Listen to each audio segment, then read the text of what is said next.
The award-winning Michael Mooleedhar is the Trinidadian director who in 2017 completed the feature film of Michael Anthony's Green Days by the River, which was distributed throughout the Caribbean to great acclaim.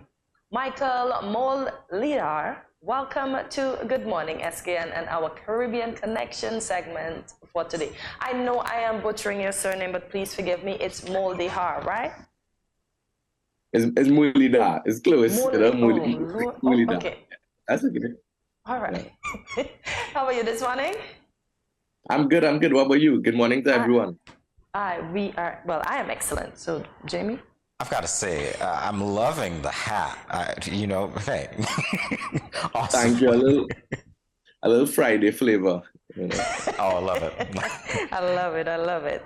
So, what made you gravitate towards film production? I think for me, and in making that film, it was very circular. So when I was in high school, literature was one of my favorite subjects. So sometimes when I try to trace, because I don't think I ever really had a real, like from small thinking, I want to be a filmmaker, but I enjoyed literature class so much. It was my favorite subject when I did Form 6. So I think somewhere in there, I just wanted to experience that over, and that helped me to choose my degree to do film production. I was like, oh, what class could be similar to reading books, which I totally enjoyed. So in that sense, I was thinking, if I do a film degree, we get to watch movies all the time and analyze them. So there is a connection that always existed there for me. It was just like a natural thing. Well, you sound very passionate talking about it. I'm wondering about that shift, because obviously literature, we're dealing with text only.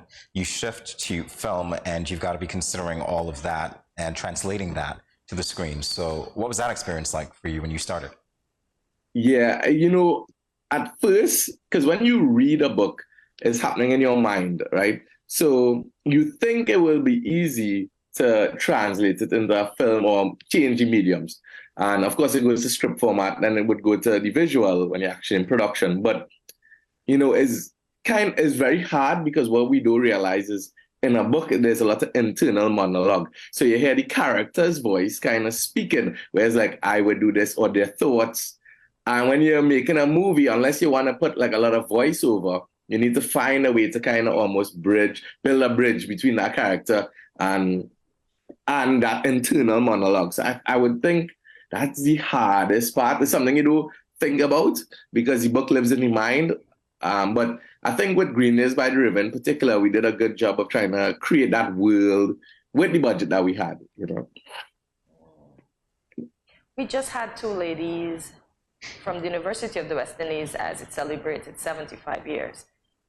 Why did you choose to go to UAE and not go to the USA or Europe, since those are two big countries with grand film industries? And that's such a good question, but I guess for a few reasons, I did my first job was in insurance.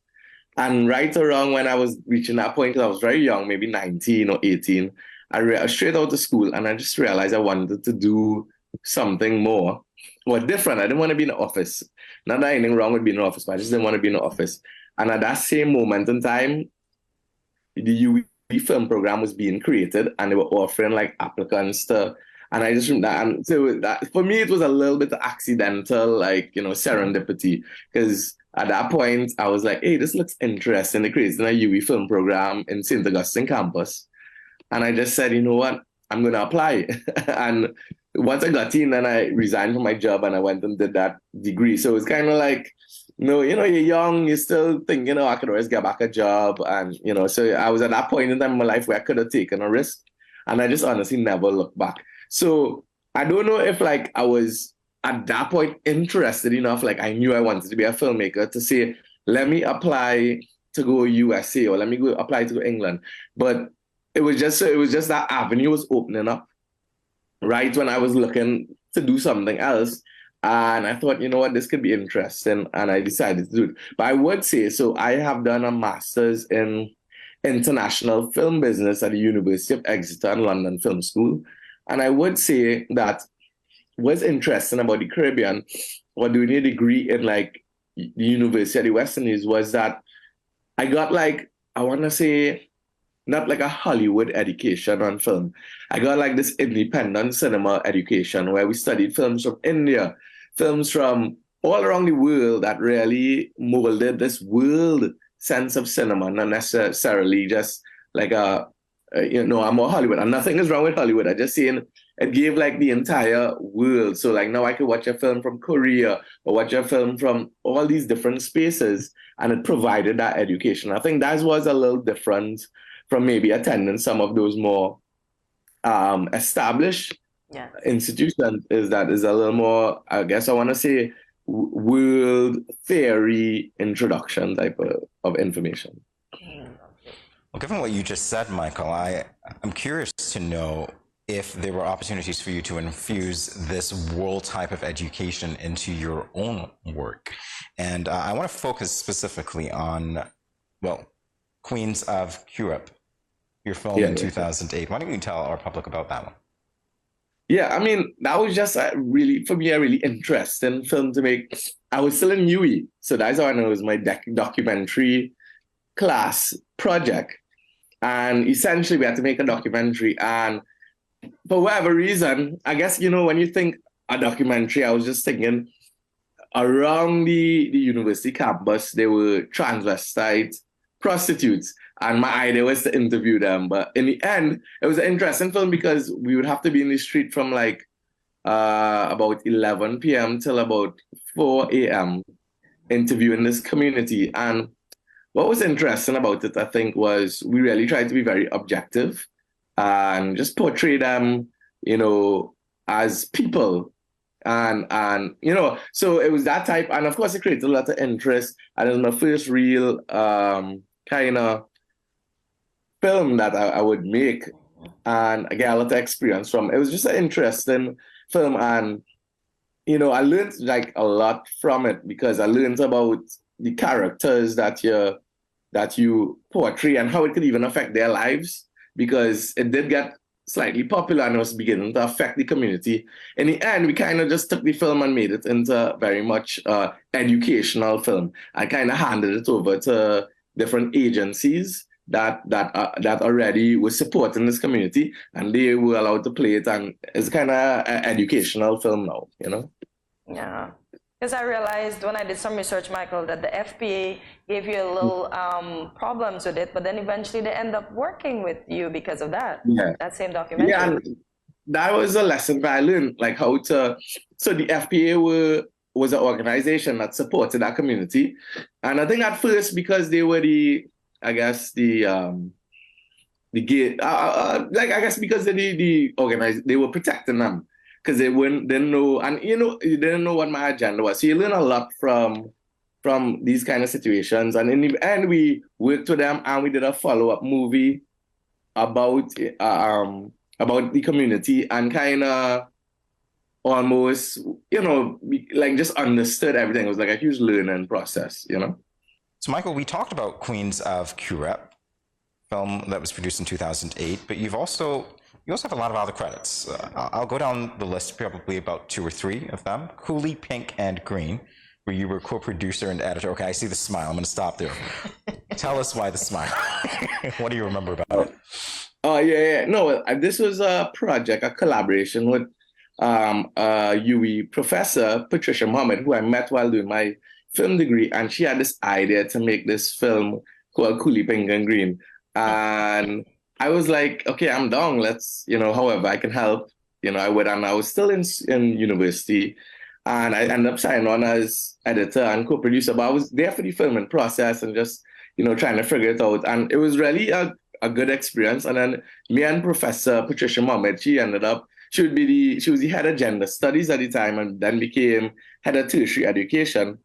But we ended up making, I think, maybe about 6 or 7 or 8 films together. So it was like a collaboration that went on for many years. And I think that film, is really like a poem when you watch it. I could even send you all a link. And what's interesting about it is, one, I think it really developed my editing style, but just this story of an Indian girl in modern Trinidad and trying to, her coming of age.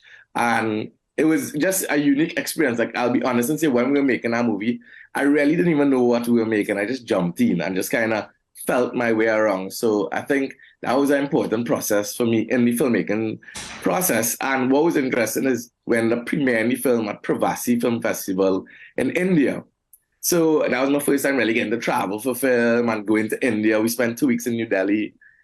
All of that was just like, and so early on in my career, it really motivated me and made me feel like, I could be a filmmaker because, it's really hard in the Caribbean to be, at that point in time as well, where you don't have a lot going on, to be a filmmaker, That's like what, 2000, that might be 2011 or something like that. Yeah, 2009 by the credit, yes. Yeah, 2009, yeah, exactly. Okay. So I want to talk about City on a Hill. Because as soon as I heard City on a Hill, I knew where that was headed. So you want to speak about that documentary? A bit about that one? Sure.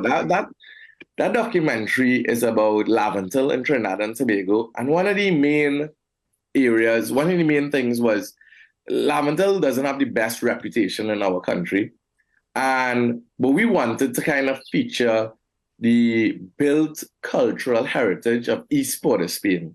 And East Port of Spain is an environment where the history is kind of like known as where the slave communities would have developed. But they are like the heartbeat of the country. And you find mass, steel pan, dance, like so many things develop that culturally relevant to our country and maybe the world by extension. And the film really is about that. We went into East Port of Spain and interviewed the Rada, which is a kind of, how to put it, like a religion unto itself. We interviewed the dancers. We interviewed, the mask makers, the wire benders who was building old masks. We went in and we interviewed everyone. I kind of almost an attempt to document the built cultural heritage of East Port of Spain. And Professor Mohammed was also worked on this documentary. And, we really did have a lot of fun just going in there for like 2-3 weeks, which on one hand, people felt could be dangerous. But on the other hand, that community was just so welcoming. They opened their doors and they had us and just let us in their homes. And we moved about, interviewed people. And, it's one of those films that I'm really proud of and has taken on its own life. And it's kind of around the place. I could even send you all a link for that. You could, feel free to show it or anything, So it's kind of one of those projects that we really enjoyed making. Lovely. And we're moving on to 2017, Michael. Your feature film, your first feature film, Green Days by the River. Yes. Tell us about that. That one, I think that was the hardest film to make to date.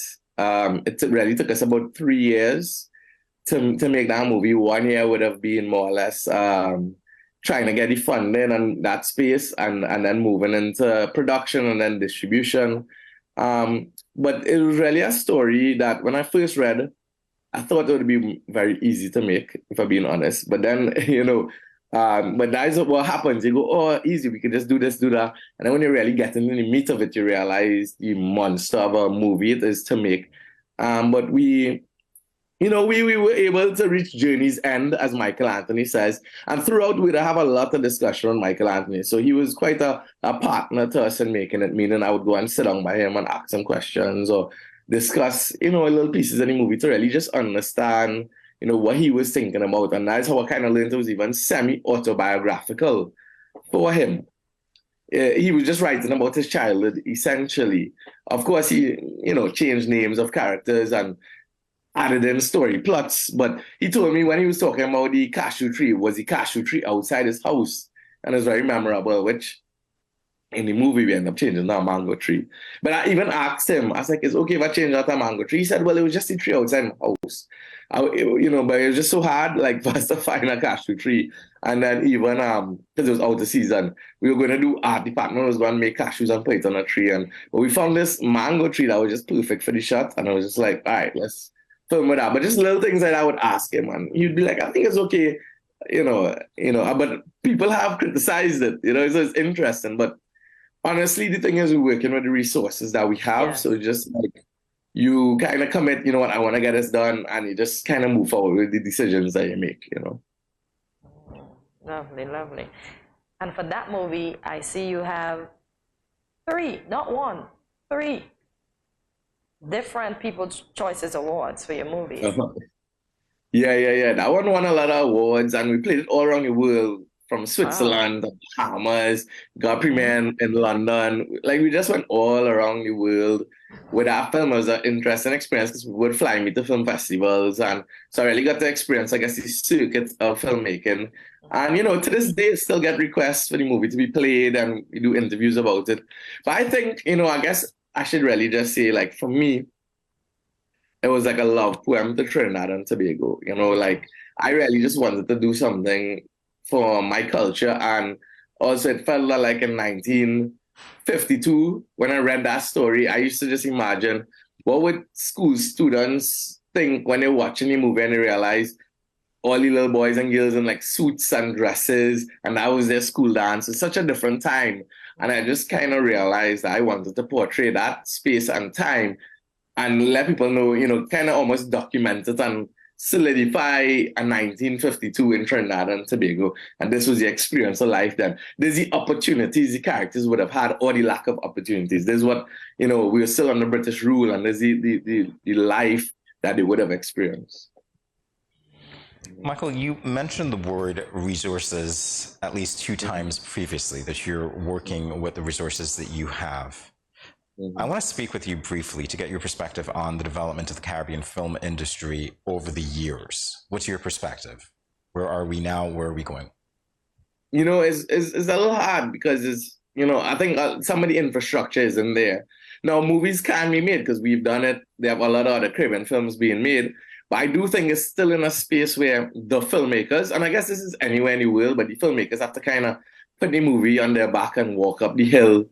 And that's a very hard process. So, access to funding is there, but you have to really fight to get that money, like going to companies, family and friends. So, if I think about it, in that 3 years, I'll put it like this. There's a couple of things. In that 3 years to make Green Days by the River, 27 days were filming. So it took us 3 years. 27 days out of that 3 years was the actual filming of the movie. But the rest of it was meetings and trying to gather momentum to make it happen. So I don't think it's like we're trying to say it should be, an easy process, but it's we're still in a space where you have to really convince people for your projects, and is really hard as a process.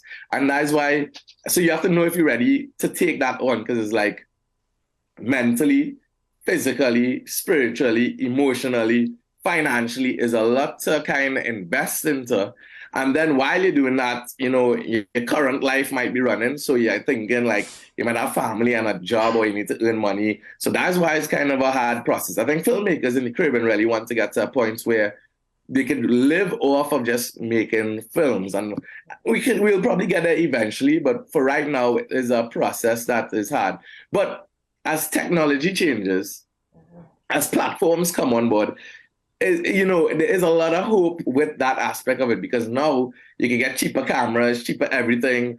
You could do the production for less. It might be on the level you want it, but so it's kind of like, and then it have platforms like you could put it on YouTube. You could begin to scale back on your like we all have visions of every cinema screen, but now, it have the streamers, it have different opportunities that exist. You can put it probably even on TikTok or Instagram. So I think now we as filmmakers also need to maybe change a little bit how we're thinking about delivering our distribution. And so there's a lot of hope as the environment changes. But to be real is a hard, you just kind of have to believe in what you're doing and go for it and then stay that journey. And that's, nowadays, all the noise is a hard process. And resources is, because it's like, unless you have a lot of your own personal money, like how are you paying a crew? How are you paying for it? So, and then on that, I would say, to me, this is why I tell people, filmmaking is like putting on a wedding every day. So if you have 27 days of filming, think of it like you're putting on 27 weddings. Wow. So if you can't feed a crew, which is like sometimes 30 people, if you can't provide all the things for that, like breakfast, lunch, dinner, if you can't provide the transport, then you're running into problems. So it's like putting on a wedding every day.